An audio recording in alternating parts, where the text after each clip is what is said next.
খেলা কিন্তু আরেকখান জমে গেছে।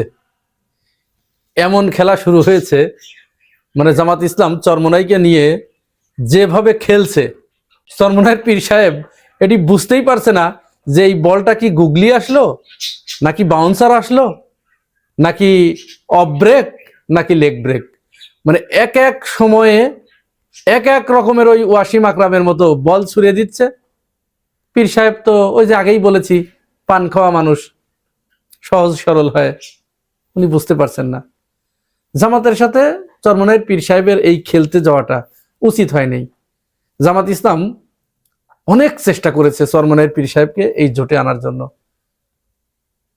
কিন্তু পীর সাহেব চরমোনাই অত্যন্ত ইগোর কারণে এবং তিনি বড় এই মনোভাব তার ভিতরে থাকার কারণে উনি কাউকে মানবেন না। তো এটা তো কাউকে মানবেন না, এটা তো আমরা জানি, ছোটবেলা থেকে পড়ে আসছি যে আল্লাহ ইবলিশকে বললেন যে তুমি ওকে বড় মানো, আদমকে বড় মানলো না বলেই তো শয়তান হয়ে গেল। তাতে পীর সাহেব চরমোনাই তাকে কিন্তু একেবারে এরকম কথা সে নিজে মুখে বলেছে, আমরা শুনেছি, আপনারাও শুনেছেন। সাংবাদিক সম্মেলনে সে পরিষ্কার করে বলছে, আপনারা জামাতের নেতৃত্বে জোট, এই কথা কেউ বলবেন না, আমরা জামাতের নেতৃত্বে এখানে জোট করতে আসি নাই। বুঝতে পারছেন, মানে জামাতকে নেতা মানতে নারাজ, কোনো মতো অবস্থায় জামাতকে নেতা মানবে না। এই তারপরে তো তিনি চলে গেলেন জোট ছেড়ে, একা একা নির্বাচন করার সিদ্ধান্ত নিলেন এবং 268 আসনে তার যে প্রার্থী ছিল তাদেরকে বললেন যে কোথাও থেকেও মনোনয়নপত্র প্রত্যাহার করা যাবে না, আমাদেরকে নির্বাচন করতে হবে। এই ডামাডোলের ভিতরে ওদিকে বিরোধী শিবির, বিএনপির ভিতরে যে সমস্ত বাম ঘরানার রাজনৈতিক নেতারা রয়েছে, অ্যাক্টিভিস্ট যারা রয়েছে, এবং বলা চলে এখন এরাই বিএনপিকে নেতৃত্ব দিচ্ছে, এই লোকগুলো এত বেশি খুশি হয়েছিল এবং বলা চলে এরা ওই পিছনের কাপড় তুলে লাফানো শুরু করেছিল যে চরমোনাইকে তো জামাত থেকে ডিটাচ করতে পেরেছি। তাহলে চরমোনাই পীর সাহেব এখানে কার এজেন্ডা বাস্তবায়ন করলেন বুঝতেই পারছেন আপনারা। সর্বশেষ মায়ের একটা খেলো জামাতের হাতে, এমন চপেটাঘাত খেলো পীর সাহেব এখন এই চপেটাঘাত খাওয়ার পরে না পারছে এদিকে তাকাতে, না পারছে এদিকে তাকাতে, কিং কর্তব্য বিমূঢ় হয়ে গেছে। যেটা কি হলো, তাহলে ঘটনাটা একটু খুলেই বলি আসুন। আপনারা জানেন যে জামাতের পক্ষ থেকে এই গতকাল ডক্টর সৈয়দ আব্দুল্লাহ মোহাম্মদ তাহের তিনি সাংবাদিকদের কাছে বললেন এক প্রশ্নের জবাবে যে বরিশাল 5 আসনে যেখানে মুফতি ফয়জুল করিম নির্বাচন করছেন যে আসন থেকে, এই আসনে আমরা কোনো প্রার্থী দেব না, জামাত কোনো প্রার্থী সেখানে দেবে না, মানে তার প্রার্থী প্রত্যাহার করে নেবে। জামাতের প্রার্থী কিন্তু সেখানে আছে, কিন্তু তাকে প্রত্যাহার করে নেবে। এটা কোনোদিন কোনো রাজনৈতিক মহলে এটা দেখেছেন আপনারা? আমি দেখি নাই। আমি 1991 সালের থেকে রাজনীতি দেখে আসছি বা ভোট কেন্দ্রে এই ভোট সংক্রান্ত বিষয়ে আমি জড়িত। আমি দেখি নাই কোনো রাজনৈতিক দলের অন্য একটি প্রতিপক্ষ যে কিনা প্রতি মুহূর্তে জামাতকে মুনাফেক, বেঈমান, কাফের, মুরতাদ, মওদুদিবাদ এগুলো ছাড়া কথা বলে না। সেই জামাতের নেতারা তাদের দেয়া একজন নিশ্চিত বিজয়ের একটা আসন, বরিশালে কিন্তু জামাতের খুব ভালো অবস্থান ওই বরিশাল 5 আসনে। আমি ওখানে আমার অনেক বন্ধু বান্ধব আছে, তাদের সাথে কথা বলেছি, তারা আমাকে এই কথা বলেছে যেখানে বরিশাল 5 আসন জামাত জয়লাভ করবে। তাহলে চরমোনাইয়ের পীর সাহেব ওই আসনে দাঁড়ানোর কারণে তিনি জোট থেকে চলে গেছেন, জামাতকে মুনাফেক বলে চলে গেছেন। সেইখানে জামাত ইসলাম ঘোষণা দিলেন যে তারা চরমোনাইয়ের পীর সাহেবের সম্মানের খাতিরে, তার সম্মান করার জন্য, তার ইজ্জত করার জন্য ওই আসন থেকে জামাতের প্রার্থী প্রত্যাহার করে নেবে। এটাকেই বলে রাজনীতি। হ্যাঁ, এখানে অবশ্য একটা ব্যাপার আছে। আর এই বিষয়টা কখন বললেন দেখুন, এই যে এই ক্লিপটি একটু দেখিয়ে আসুন আমরা, কি এখানে আছে। এর চেয়ে বড় মুনাফিক এবং ধোঁকাবাজ গোটা দুনিয়াতে থাকতে পারে। জামাত সে তো আসলে শরিয়া বাস্তবায়ন কেন করবে? সে তো নিজেই শরিয়াত অনুযায়ী চলে না। তার লিডাররা অহরহ বিপর্দা মহিলাদের সাথে সব জায়গায় খোলামেলা। আশ্চর্য বিষয়, যে ব্যক্তি নিজেই শরিয়াত মানে না, সে শরিয়াত বাস্তবায়ন করতে পারে না। আমাদের সাথে 11 দলই ছিল, ইসলামী আন্দোলন ছিল। এই ঐক্য গঠনের ক্ষেত্রে ইসলামী আন্দোলনের অনেক ভূমিকা ছিল। আমরা তাদের সেই ভূমিকাকে শ্রদ্ধার সাথে স্মরণ করি। আমরা নির্বাচনে তাদের সফলতা কামনা করি। আমরা ইসলামী আন্দোলনের সম্মানে তাদের যিনি নায়েবে আমি আছেন তার আসনে আমরা কোনো ক্যান্ডিডেট না দেওয়ার সিদ্ধান্ত গ্রহণ করেছি। তাহলে এখানে আমরা কি দেখলাম? চরমোনাই যে সময় জামাতের উদ্দেশ্যে পাথর ছুঁড়ে মারছে, ঘৃণা ছুঁড়ে মারছে, ঠিক তার জবাবে জামাত ইসলাম সৈয়দ আব্দুল্লাহ মোহাম্মদ তাহের ফুল ছুঁড়ে দিলেন, তাকে ফুলের সুবাস তার দিকে ছিটিয়ে দিলেন যে তোমরা আমাদেরকে ঘৃণা করলেও আমরা তোমাদেরকে ভালোবাসি। এখানে চরমোনাইর পীর সাহেব এই জায়গায় কোন রাজনৈতিক ঘোরপেচের ভিতরে আবদ্ধ হয়ে গেল সেই বিষয়টি আমি আসছি। তার আগে আরো একটি ভিডিও আমরা দেখব, যেখানে বিএনপি নেতা এনি শহীদুদ্দিন এনি তিনি চরমোনাই পীর সাহেবকে গালমন্দ করছেন, চরমভাবে গালিগালাজ করছেন, ভণ্ড বলছেন। চরমোনাই পীর সাহেব সেই বিএনপির দিকেই ঝুঁকছে, অথচ দেখুন যখন এই এনি গালমন্দ করলেন তখন জামাতের কেন্দ্রীয় সেক্রেটারি জেনারেল মিয়া গোলাম পরোয়ার তিনি দেখুন কিভাবে তার প্রতিবাদ করেছে। ভিডিওটি দেখুন একটু। চরমোনাই পীর বলে, পীর নয় ভণ্ড, পীর নয় ভণ্ড। চরমোনাই পীর সাহেবের মতো একজন আল্লাহর ওলি নেক মানুষের বিরুদ্ধে কোন রাজনৈতিক দল গণমাধ্যমে যে কথা বলছেন আমরা তার ধিক্কার জানাই, নিন্দা জানাই। এটা তার বিরুদ্ধে বক্তব্য নয়, ইসলামী মূল্যবোধের প্রতীক যিনি, তার বিরুদ্ধে কথা বলার অর্থ হলো ইসলামী সমাজ, রাষ্ট্র, ঐতিহ্য এবং আদর্শের বিরুদ্ধে কথা বলা। আপনারা তো নিজেই দেখলেন জামাত ইসলাম তাদের জন্য কি করলো আর তারা জামাত ইসলামের জন্য কি করছে। এখনো পর্যন্ত সোশ্যাল মিডিয়ায় চরমোনাইয়ের যে সমস্ত মুরিদরা আছে জামাতকে হেন কোনো গালমন্দ নাই, যা করছে না। অথচ আমরা জামাত আমিরকে কি দেখলাম, যখন পীর সাহেব জোট ছাড়ার ঘোষণা দিলেন তারপরেই জামাত আমির সমস্ত নেতাকর্মীদেরকে উদ্দেশ্য করে বললেন যে অনেককেই দেখছি আমাদের সাপোর্টার, আমাদেরকে ভালোবাসেন, তারা আমাদেরকে ভালোবাসার কারণে একটি ইসলামিক রাজনৈতিক দলকে আপনারা গালমন্দ করছেন। দয়া করে আপনারা তাদেরকে গালমন্দ করবেন না যদি আপনারা আমাদের ভালোবেসে থাকেন, কারণ তারা আমাদের ভাই। দেখুন জামাতের আমির তার স্ট্যাটাস। তাহলে এটি এই যে রাজনীতি, এই রাজনীতি কি আমরা স্বাধীনতার পরে দেখেছি বাংলাদেশে? জামাত ইসলাম চাচ্ছে এখানে একটা কল্যাণমুখী রাজনীতির প্রবর্তন করতে। গোটা রাজনীতি পরিবর্তন হয়ে যাবে। এখানে আর ওই চাঁদাবাজির রাজনীতি থাকবে না, এখানে আর ওই বংশানুক্রমিক রাজনীতি থাকবে না, এখানে টেন্ডারবাজির রাজনীতি থাকবে না, এখানে পেশি শক্তির রাজনীতি থাকবে না। এখানে রাজনীতি মানুষ যেন রাজনীতি করে, কোনো অমানুষের জায়গা যেন রাজনীতিতে না হয়, সেই দিকে নিয়ে যেতে চাচ্ছেন জামাত আমির। এইবার চলুন আমরা চরমোনাইয়ের পীর সাহেবকে জামাত কিভাবে একটা ঘোড়া টেপের ভিতরে ফেলে দিলেন এবং চরমোনাই পীর সাহেব এখন কি করবে, এখান থেকে কিভাবে উদ্ধার হবে, চলুন ওই বিষয়ে একটু আলাপ করি। এখন এই যে জামাত ইসলাম প্রার্থী প্রত্যাহার করে নিলেন ওইখান থেকে, বরিশাল থেকে, তো এতে কি চরমোনাইয়ের পীর সাহেবের কি এখানে কোনো দায়বোধ বেড়ে গেল না? এইখানে জামাত ইসলাম তাকে দুইটি বার্তা দিয়েছে পরিষ্কারভাবে। প্রথম বার্তাটি হচ্ছে এই যে আমি তোমার জন্য ছাড় দিলাম, তুমি আমাকে যেভাবে গালমন্দ করেছো, তুমি আমাকে যেভাবে দোষারোপ করছো, তুমি আমাকে যেভাবে বাইরে ছুঁড়ে ফেলে দিতে চাচ্ছ, আসলে সেটা তুমি ভুল করছো। তোমার কারণে জোট ভেঙে যাচ্ছে, আমার কারণে নয়। আমি সেটি প্রমাণ করে দেখিয়ে দিলাম, তুমি কোনো প্রমাণ দিতে ব্যর্থ হয়েছ। সুতরাং তুমি যে জোট থেকে বের হয়ে গিয়েছো এর দায় দায়িত্ব সম্পূর্ণ তোমার। তোমার ভিতরে অহংকার আছে, গর্ব আছে, হিংসা আছে। আমার ভিতরে কোনো গর্ব নাই, অহংকার নাই, হিংসা নাই। আমি তোমার কাছে সরল মনে আন্তরিকতার সাথে এগিয়ে গিয়েছিলাম। তুমি নেতৃত্বের লোভে, তুমি কর্তৃত্বের লোভে তুমি আমাকে দূরে সরিয়ে দিয়েছো। তুমি দূরে সরিয়ে দিলেও আমি তোমাকে ভুলে যাই নাই। এই যে আমি তোমার জন্য আমার ভালোবাসার পাত্র রেডি করে রেখেছি, প্রস্তুত করে রেখেছি, এই নাও আমার ভালোবাসার নাজরানা। তাহলে এখানে তিনি ঋণে আবদ্ধ হয়ে গেলেন। চরমোনাই পীর সাহেব এখানে তো ওই যে আটকে গেলেন, কোনো কথা বলতে পারবেন না। এরপরে ওই আসনটায় যদি চরমোনাই পীর সাহেব যদি জয়লাভ করে, ওইখান থেকে জামাত প্রার্থী প্রত্যাহার করে নেবার পরে, তাহলে উনি ওনার দায়িত্ব হবে কি, উনি কি আর অন্য জায়গায় যেতে পারবেন? বিএনপির সাথে যেতে পারবেন? সারা দেশেই একটা আসনই পাবে, আমরা এখন ধারণা করছি। অন্য কোথাও আসন আর পেত না।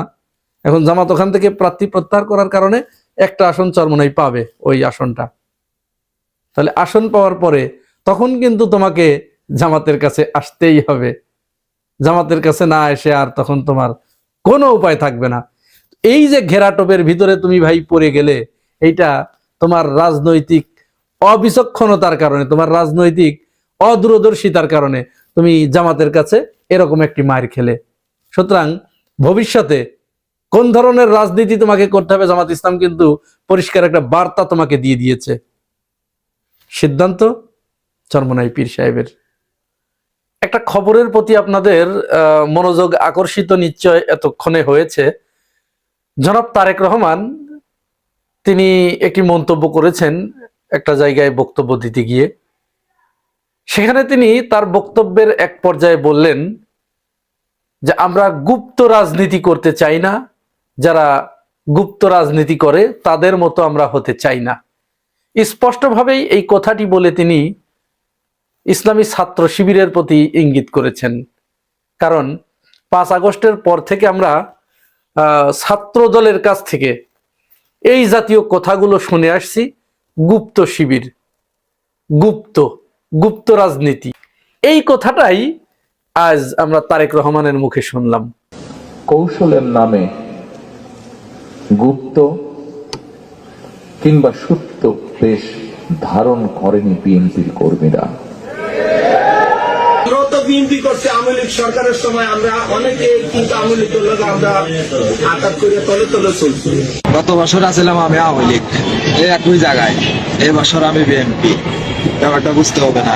এই ওয়ার্ডে, এই বাড়িতে বসে নৌকার ভোট চেয়েছিলাম, আজকে এই ওয়ার্ডে বসে আজকে আপনাদের কাছে ধানের শীষে ভোট চাইছি।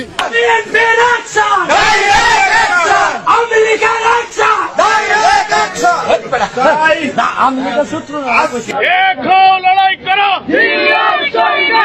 শুভ শুভ দিন।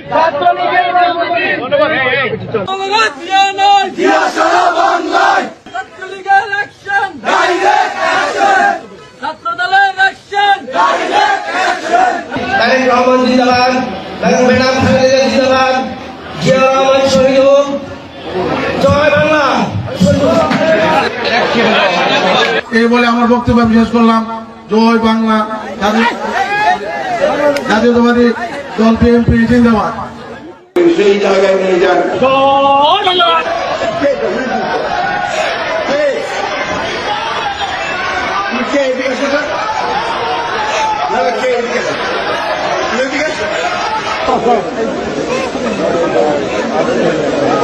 আপনার ভক্ত এইভাবে করতে চান, বুঝছেন তো? জয় বাংলা, বাংলাদেশ জিন্দাবাদ, বাংলাদেশ জিন্দাবাদ। যাই হোক জয় বাংলা বলতে বলতে অভ্যাস আছে, তো আমরা এখন পরিবর্তন হয়েছি, পরিবর্তন হতে যাচ্ছি। যাই হোক, কেউ নেবেন না। তো তারেক রহমান কেন এই কথাটি বললেন, তিনি গুপ্ত রাজনীতি বলতে কি বুঝিয়েছেন? তারেক রহমান, আপনাকে আমরা প্রশ্ন করতে চাই। আপনার সম্পর্কে জনাব মাহমুদুর রহমান গত কয়েকদিন আগে একটি আপনার উপস্থিতিতে সাংবাদিকদের নিয়ে যখন আপনি একটি প্রোগ্রাম করছিলেন, সেখানে মাহমুদুর রহমান একটি বক্তব্য দিয়েছিলেন। যদিও মাহমুদুর রহমানের এই বক্তব্যের পরে বিএনপির যে সমস্ত আওয়ামীপন্থী নেতাকর্মী আছে, এরা মাহমুদুর রহমানের উপরে এমন চোটা চটেছে এবং এমন খেপা খেপেছে, মাহমুদুর রহমানকে হেন কোনো গালমন্দ নাই যা তারা করছে না। অথচ এই মাহমুদুর রহমানকে তো আমরা চিনি। মাহমুদুর রহমানকে নতুন করে দেশপ্রেমিকের পরিচয় দিতে হবে না। মাহমুদুর রহমানকে নতুন করে এটি প্রচার করতে হবে না যে আমি বাংলাদেশি। কারণ ওই যে চেনা বামুনের পৈতে লাগে না, তিনি চেনা বামুন আমাদের। এরপরেই তো শেখ হাসিনা তার উপরে বিরাগভাজন হলেন। আর শুধু শেখ হাসিনা বলি কেন, শেখ হাসিনা বিরাগভাজন হয়েছিলেন তার উপর মহলের, তার প্রভুর নির্দেশে। মাহমুদুর রহমানকে জেল, জুলুম, নির্যাতন, কুষ্টিয়ার আদালত চত্বরে তাকে কিভাবে হামলা করে তাকে রক্তাক্ত করা হয়েছে এটি আমরা ভুলে যাই নাই। পরে তিনি দেশে থাকতে পারেন নাই, বাইরে চলে গেছেন। আপনিও যেমন বাইরে চলে গিয়েছিলেন, মাহমুদুর রহমানও চলে গিয়েছিল। কিন্তু মাহমুদুর রহমান এটি সচক্ষে প্রত্যক্ষ করেছে বাংলাদেশের অবস্থা। তিনি তার হৃদয়ের চোখ দিয়ে, তার তো চোখ চারটা, তার হৃদয়ের ভিতরে দুটি চোখ আর এই মানব চক্ষু দুইটা, তিনি তার হৃদয়ের চোখ দিয়ে এখানে কি হয়েছে সেটি উপলব্ধি করেছে। মাহমুদুর রহমান বললেন যে, জনাব তারেক রহমান, আপনি শেখ মুজিব স্বাধীনতার পরে বাংলাদেশে যখন ফিরে আসলেন, তিনি স্বাধীনতা যুদ্ধ সম্পর্কে কিছুই জানতেন না। এখানে আসার পরে তিনি স্বাধীনতা যুদ্ধ সম্পর্কে তাকে যা জানানো হয়েছে, যে ভুল জানানো হয়েছে, তিনি তাই জেনেছেন। তারেক রহমানও ঠিক, আপনি এখানে দীর্ঘ 17 বছর ছিলেন না, বাংলাদেশে কি হয়েছে আপনি জানেন না। মাহমুদুর রহমানের এই বক্তব্যের পরে বিএনপির নেতাকর্মীদের উগ্রতা আমরা দেখেছি। কিন্তু সেদিন আমরাও মাহমুদুর রহমানের উপরে একটু মনক্ষুণ্ণ হয়েছিলাম যে তিনি এমনটি কেন বললেন। তারেক রহমান এই তথ্য প্রযুক্তির যুগে তিনি জানেন না এখানে কি ঘটছে। মাহমুদুর রহমানের উপরে সেদিন আমরা একটু মনক্ষুণ্ণ হলেও আজ আপনার এই বক্তব্যের পরে আমাদের কাছে সত্যিই মনে হচ্ছে যে না, আসলেই আপনি জানেন না। ওই দিন মাহমুদুর রহমান সঠিক কথাই বলেছেন, এবং এটিও আমাদের উপলব্ধিতে আসলো যে এরকম বিচক্ষণ ব্যক্তিরা কখনো ভুল বলতে পারে না। তারা যে কথা বলেন, তারা যে বাণী দেন, অবশ্যই তার ভিতরে কোনো না কোনো কিন্তু থাকে। দেখুন, আপনি ঠিকই আপনার যারা আশেপাশে যারা আছে, আওয়ামীপন্থী আপনার বিএনপির যে সমস্ত নেতা কর্মীরা আছে, তারা আপনাকে যেটি বুঝিয়েছে আপনি সেটি বুঝেছেন, সেটিই আজকে বলছেন। অথচ আপনি ভুলে গেছেন মির্জা ফখরুল ইসলাম আলমগীর, আপনি দেশে ছিলেন না, আপনি তো চলে গিয়েছিলেন। কারণ আপনার সম্পর্কে এই যে ছেলে পেলে যে এই কথাগুলো বলে, আপনি যখন গুপ্ত রাজনীতির কথা বলেন, তখন আপনার সম্পর্কে এই যে যারা এই ফটোকার্ড বানিয়ে মুসলেকা, জনাব মুসলেকা রহমান, এটা যখন বলে তখন আমাদের কষ্ট লাগে। আমরা তো আপনার সম্পর্কে এটি শুনতে চাই না। তাহলে ফখরুল ইসলাম আলমগীর এদেশে ছিলেন, তিনি দেখুন, আগে শুনুন তার বক্তব্যটা শুনুন, তিনি কি বলছেন। নির্বাচন হবে তার আগেই ভৌতিক মামলা শুরু হলো, দোষ মামলা। ওই মামলা এখন টানতে টানতে আমরা একদিন রাজনীতি করব, জনগণের পাশে দাঁড়াবো, গণতন্ত্রের জন্য সংগ্রাম করব, না কোর্টের আদালতে গিয়ে শুধু জামিন অথবা হাজিরা দেব। এই একটা অবস্থা তৈরি হয়েছে। আজকে আমাদের নেতাকর্মীরা কেউ ঘরে থাকতে পারে না। গ্রামের ছেলেরা চলে এসছে ঢাকায়, ঢাকায় এসে রিক্সা চালায়, গার্ডের চাকরি করে, বিভিন্ন হাউসে হকারি করে, বন্ধুগণ কেউ না পেয়ে ভিক্ষা পর্যন্ত করে। বুঝতে পেরেছেন? আপনার কাছে কি এই খবর গেছে? আপনার অন্য কোনো নেতাকর্মী এই কথা কি বলেছে যে বিএনপির নেতাকর্মীরা তাদের পরিচয় গোপন করে এই ঢাকার শহরে এসে তারা মানুষের বাড়িতে জিয়ের কাজ করেছে, তারা হোটেলে থেকেছে, তারা ঢাকার শহরে রিক্সা চালিয়েছে পরিচয় গোপন করে, এমনকি তারা ভিক্ষা পর্যন্ত করেছে? এটি তো আমার কথা নয়, আপনার দলের নেতার কথা। তাহলে আপনি যে আজকে বললেন যে আপনি গুপ্ত রাজনীতি করতে চান না, তো আপনার এই কথায় হয় আপনি অসত্য বলেছেন, না হয় মির্জা ফখরুল ইসলাম আলমগীর অসত্য কথা বলেছে। দুইজনের কথা তো সত্য হতে পারে না একই বিষয়ে। একজন অবশ্যই অসত্য বলছেন। ফখরুল ইসলাম আলমগীরের কথা যদি আমরা ধরে নেই যে এটি হ্যাঁ বিএনপির নেতাকর্মীদের অবস্থা এটি হয়েছিল, শুধু বিএনপি নয়, পুরো বাংলাদেশের চিত্রই ছিল এটি। জামাত, শিবির, বিএনপি, বিরোধী যত রাজনৈতিক নেতৃবৃন্দ ছিল তাদের প্রত্যেকেরই একই ভাগ্য বরণ করতে হয়েছিল। শুধু এখানেই শেষ নয়, বিএনপির নেতা হারিস চৌধুরী, যে নামটি শুনলে এখন আমরা শ্রদ্ধার সাথে স্মরণ করি, এই হারিস চৌধুরীকে আপনারা ভুলে গেছেন, কিন্তু আমরা ভুলি নাই সাধারণ মানুষ। হারিস চৌধুরী তিনি একজন জমিদার পরিবারের সন্তান। তিনি রাজনীতি করেছেন, তিনি জিয়াউর রহমানের রাজনীতি করেছেন, বেগম খালেদা জিয়ার রাজনীতি করেছেন। আমরা শুনেছি ছোটবেলা থেকে জিয়াউর রহমান যখন তিনি শহীদ হলেন, তার একটিমাত্র ভাঙা সুটকেস ছাড়া তার আর কিছু পাওয়া যায় নাই। হারিস চৌধুরী বিএনপির রাজনীতি করতে করতে জীবন শেষ করে দিয়েছে, অথচ তিনি আওয়ামী দুঃশাসনের সময়ে তার পরিচয় গোপন করে তিনি নারায়ণগঞ্জে কাপড়ের দোকানে সেলসম্যানের কাজ করেছেন, তিনি ভাড়া বাসায় থেকেছেন, তিনি ঢাকার শহরে বিভিন্ন জায়গায় ঘুরে বেরিয়েছেন উদ্ভ্রান্তের মতো। এমনকি তিনি যখন মারা যান তার পরিচয়টা পর্যন্ত শনাক্ত করতে পারেন নাই, অর্থাৎ তার আসল পরিচয় নিয়ে তিনি মৃত্যুবরণ করতে পারেন নাই, পরিচয় গোপন রেখেছিলেন। আর আপনি বলছেন গুপ্ত রাজনীতি, গোপন রাজনীতি। শুধু কি এখানেই শেষ? এই গোপন রাজনীতির কারণে আপনি, আপনার নামে যে প্রায় শতাধিক মামলা ছিল, সেই মামলাগুলোর একটা ওয়াজ নাই। এটি কাদের কারণে? যে সমস্ত কমরেড গুলো গোপনে তাদের রাজনৈতিক কর্মকাণ্ড চালিয়েছে এবং শেখ হাসিনার মতো স্বৈরাচারকে বাংলাদেশের বুক থেকে পালিয়ে যেতে বাধ্য করেছে, সেই তাদের আত্মত্যাগের কারণেই, ওই গুপ্ত রাজনীতির কারণেই আজ আপনি বীরের বেশে বাংলাদেশে এসেছেন। 6 আগস্টে কিন্তু আসেন নাই, আপনি এসেছেন 1.5 বছর পরে। আপনি যদি 6 আগস্টেই চলে আসতেন তবুও বুঝতাম যে না, আপনি সাহসী, অত্যন্ত সাহসী। কিন্তু আপনার 1.5 বছর পরেও আসার সাহস হয় নাই। আপনি বলছেন গুপ্ত রাজনীতির কথা। দেশনেত্রী বেগম খালেদা জিয়ার নামে কতগুলো মামলা ছিল আপনি কি জানেন জনাব তারেক রহমান? যদি 5 আগস্ট সংগঠিত না হতো, যদি এই দেশে গুপ্ত রাজনীতি না থাকতো, যদি এই বিএনপি জামাত শিবিরের এই ত্যাগী নেতাকর্মীগুলো পরিচয় গোপন করে যদি রাজনৈতিক কার্যক্রম না চালাতেন, তাহলে হয়তো আজকে দেশনেত্রী বেগম খালেদা জিয়াকে জেলখানার ভিতরে মিথ্যা মামলার রশি গলায় নিয়ে তাকে মৃত্যুবরণ করতে হতো এবং শেখ হাসিনা একজন অপরাধী হিসেবে সাব্যস্ত করে আপনার মাকে যে কোনো জায়গায় পুঁতে রাখতো। হয়তো মাটি দেওয়ার ভাগ্য আজকে হতো না আমাদের। কিন্তু এই গুপ্ত রাজনীতির কারণে আজ আপনার মা ইতিহাসের সাক্ষী।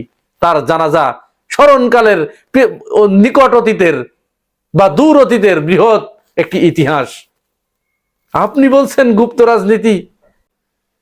তার মানে মাহমুদুর রহমান কি অসত্য বলেছেন? মাহমুদুর রহমান নিশ্চয় সত্য কথাটি বলেছেন যে আপনাকে ভুলভাল বোঝানো হয়েছে, আপনার কাছে সঠিক তথ্য যায় নাই, আপনি এখানকার মাঠের খোঁজ খবর আপনি রাখেন নাই। জনাব তারেক রহমান, আপনার প্রতি আমাদের অনুরোধ, যদি আপনার চোখে এই ভিডিওটি পড়ে তাহলে দয়া করে এই জবাবটি দিবেন যে তাহলে এই যে যারা আপনার দল করে অথচ স্লোগান মুখে চলে আসছে আওয়ামী লীগের, তারা কি আসলে তারাই গুপ্তভাবে আপনার দলের ভিতরে ঢুকেছে, নাকি আপনার দলই গুপ্তভাবে দীর্ঘদিন আওয়ামী চর্চা করার কারণে এখন তাদের মুখ দিয়ে আর সঠিকটা বের হচ্ছে না? এই জবাবটি আপনার কাছে আমরা প্রত্যাশা করি।